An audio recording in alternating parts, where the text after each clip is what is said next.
Hey gardening friends, back out in the pollinator habitat. It is January 16th, 2021. I'm in Byron, Western New York. We have had pretty much no snow, at least this month. So wanted to just get out here and get an idea of what's going on.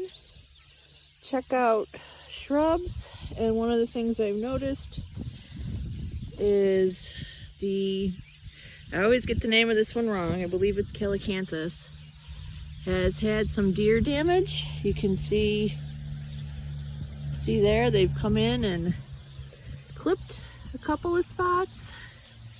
Man, all the side shoots are gone. Here's another one. They did a number on this one. And then down here, we've got some rabbit damage. You can tell the difference because that's a clean cut. I can never remember if deer don't have bottom teeth or upper teeth, but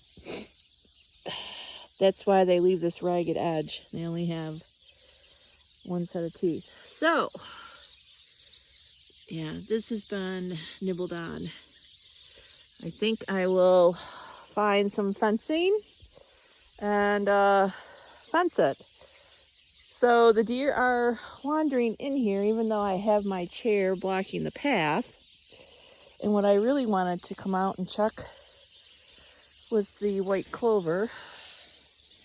Now if you've been watching my previous ones, you know I'm using white clover even though it is not native. It's a good pollinator plant for the bees. It does provide nitrogen to the soil naturally.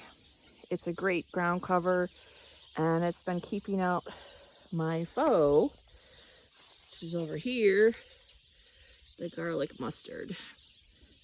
And with everything else not being green, pretty much I can see that anything that's currently green on the ground so I've got garlic mustard, some Dame's Rockets, which has this longer leaf here, and I also see over in the corner some sticky bedstraw seedlings. So these plants all germinated. Actually, the garlic mustard and Dame's Rockets are biennial. The first year after they germinate, they just make a rosette and roots. And then the second year, they flower and set seed, and then the plant dies. Sticky Cleavers is a winter annual. It germinates in the fall. Oh, here's one here that's closer. It gets this, it's not really viney, but it grows up plants. The leaves are all sticky. The seeds are sticky, which is hence the name. Germinates in the fall, hangs out through the winter, is green, and then it's ready to go in the spring. It starts growing, it blooms, I think May time, and then you've got the seeds to deal with in June, and then the plant dries up, dies, seeds drop to the ground, and we start the process over again in the fall. So if you can get these guys out of your garden early, either in the fall or early in the spring, when we've got some weather like this, that will help with your weed load. And as I said, I came out to check on the white clover. I got distracted. So this planting I'm not sure about. I put it in late in the fall after I put some bulbs in. We'll see how it does in the spring. It is just kind of hanging out here.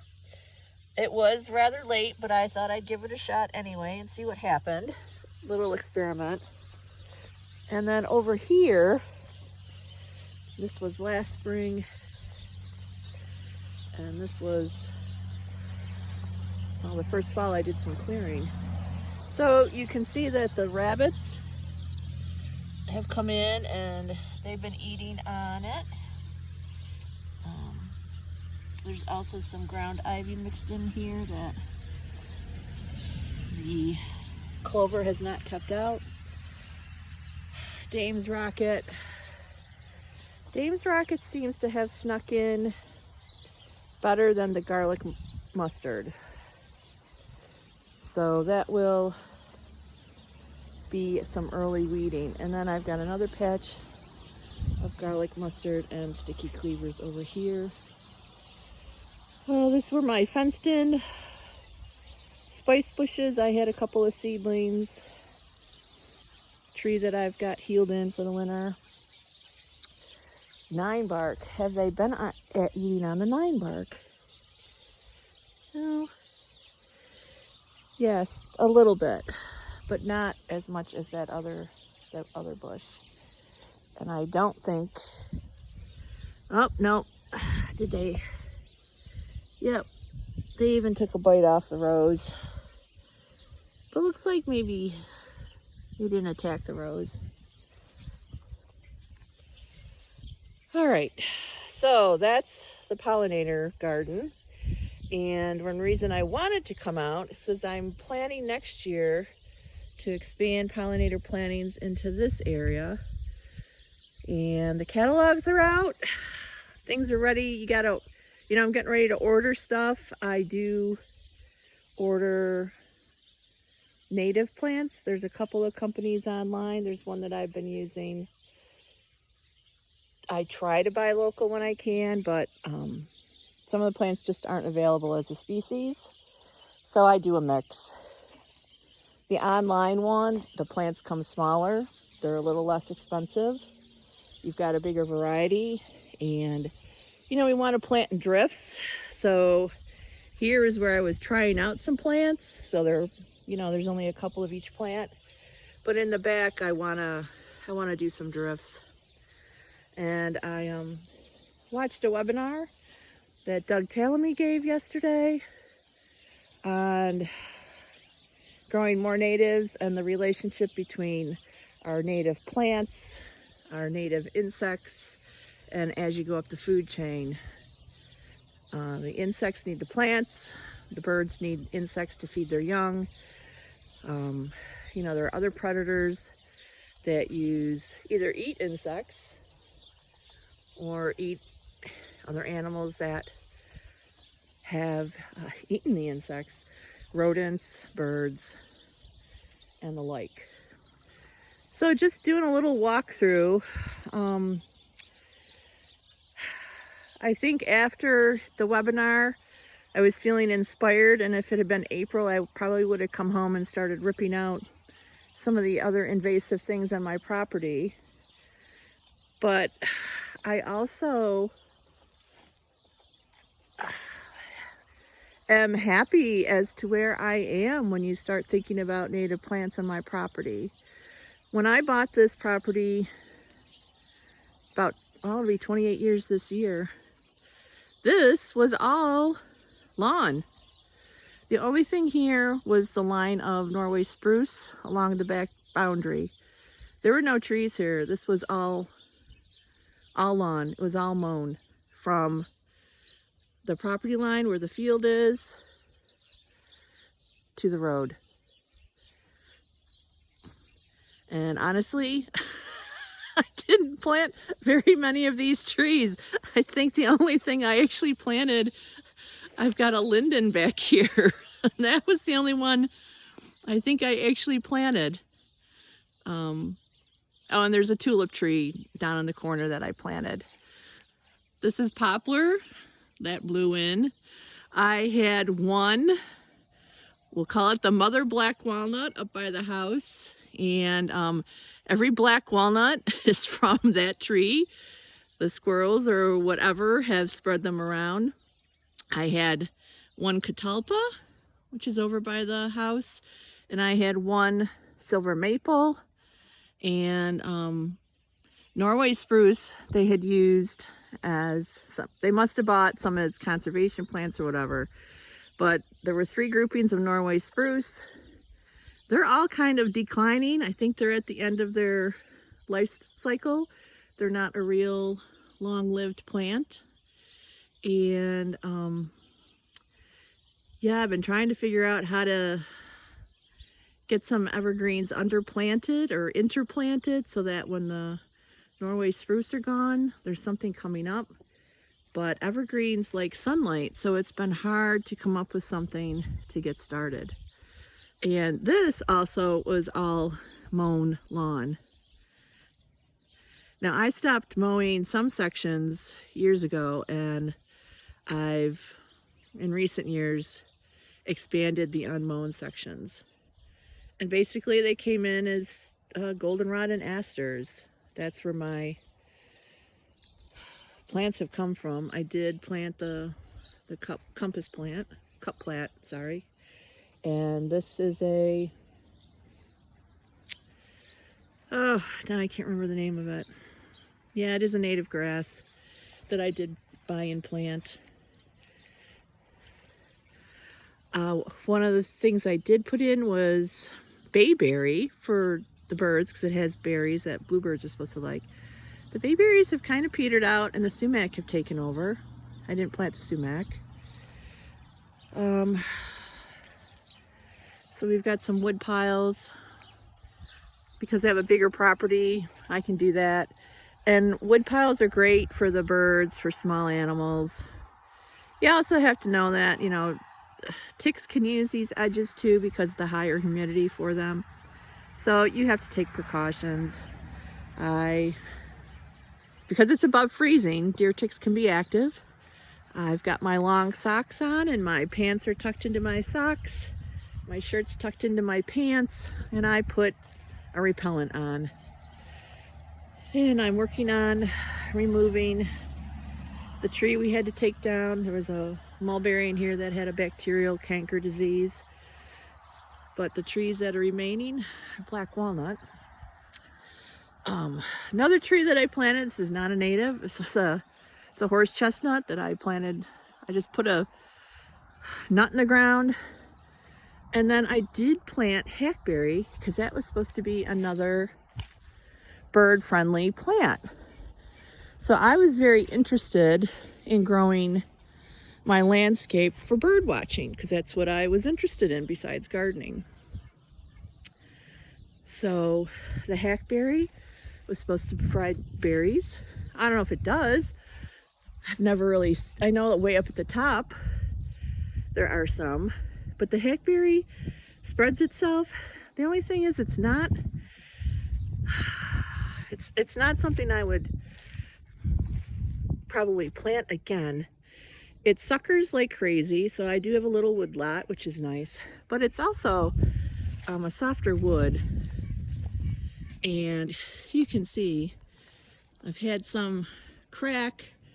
I've had to cut them back. That's not a good thing.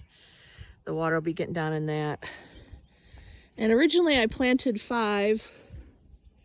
I think there's 4 remaining. Here's one. It's multi-stemmed. It came up, it bent down. But hackberry, the genus, does provide, I was looking at Doug Talamy's list on his webinar, and it does provide habitat for, I don't know, it's between 40 and 50 different kinds of caterpillars.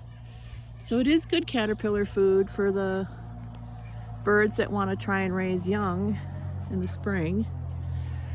This is a Austrian pine, again, not native, but I got it as a free seedling.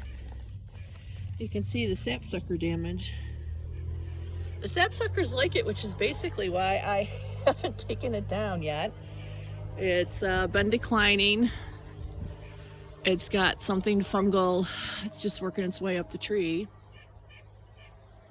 I have had sawflies on it, so I think sawflies they look like caterpillars, but they're not. But I read that birds will eat them. Blue spruce, really not a good choice for Western New York. I got about 20 years out of this one, and then they're very prone to a needle cast, and it just starts killing them from the bottom up. But, you know, there'll be insects and things. I'm debating I may just take some of the bottom branches off and leave the tree standing for the woodpeckers. Not sure about that. So one of the reasons I walked you up here is because I also wanted to show, when I bought the house, this was all mown grass. This was another mown area. It's now a little bit of a woodland. One thing I wish I had done is put a bigger variety of trees in 25 years ago. I would have some nice sized trees by now.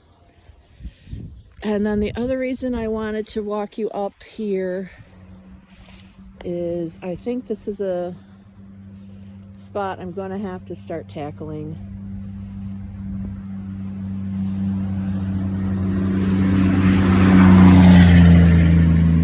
So here we have a good example of the sticky bedstraw taking over this whole area, and there's some dried plant.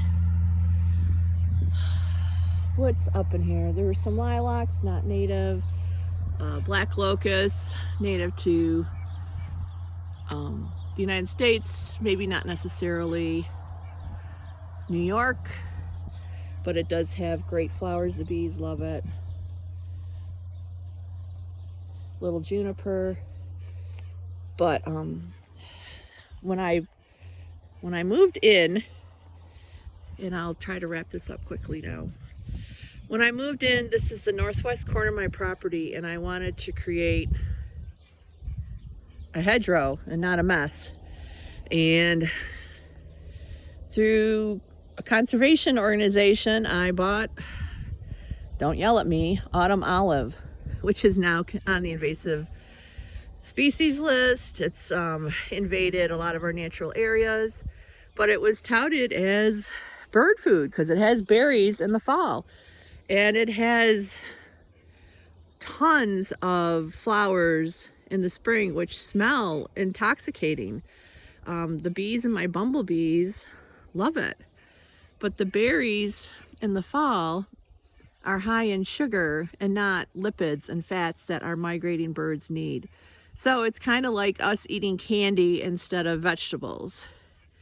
And as you can see, they're starting to fall apart. And it also is another spot where the garlic mustard is making itself at home. So I think this is going to have to be an area that I start attacking this year. Not sure how I'm gonna do it. Maybe just a family work day and I'll feed them pizza. But yeah, I think this is next on the list as far as I got to do something. We got to get rid of these invasive species and replant with native plants, and good native plants. All native plants aren't created equally, I've learned from Doug Tallamy. There are powerhouse plants that provide a lot more food for our native insects, caterpillars, and then of course our birds. So I highly recommend that you look up one of Doug Tallamy's presentations. He's got a lot out there. He's done a lot of speaking. There are a lot that are recorded. And give it a listen if you're interested in turning your yard, no matter the size, into your own kind of private park, but also making it a place for the birds. So I've got a tufted titmouse and a white-breasted nuthatch. And that was the other thing this past year in 2020. I keep track of the birds I see in my yard every year. And there's a chickadee over there. And this is the first year I've broken 60 species sighted from my yard. Now, they weren't all in the yard. Some were flybys. Some were birds that I heard out in the woods. But I was pretty excited. And I hope part of it is that, you know, I've planted more trees, leaving areas more natural, and hopefully, as a gardener, I didn't think I'd ever say this, I hope I have more more insects chewing on my plants. So yeah, it's a new way of thinking, and it's kind of a radical thought for gardeners. Leave the insects alone. And I'm not saying leave them all alone. I don't want Japanese beetles or lily leaf beetles. They're also invasive. They're not native. So you got it's wintertime. Look up some of those resources, do some reading, and make a plan. You know, just start small. Don't start big. Start with a 10 by 10 area. And or if you have a small garden, if a plant dies through the winter, replace it with a native plant. I can tell you for the herbaceous plants, the top 3 powerhouse genuses are Solidago, which is goldenrod, aster, and Helianthus, which is the sunflower family. So if you can find plants that fit your garden in those categories, you're off to a good start. All right, it was a little long-winded today, but it's winter, so hopefully you will enjoy my little presentation today of taking care of invasive plants and trading them in for natives. Thank you and have a good day.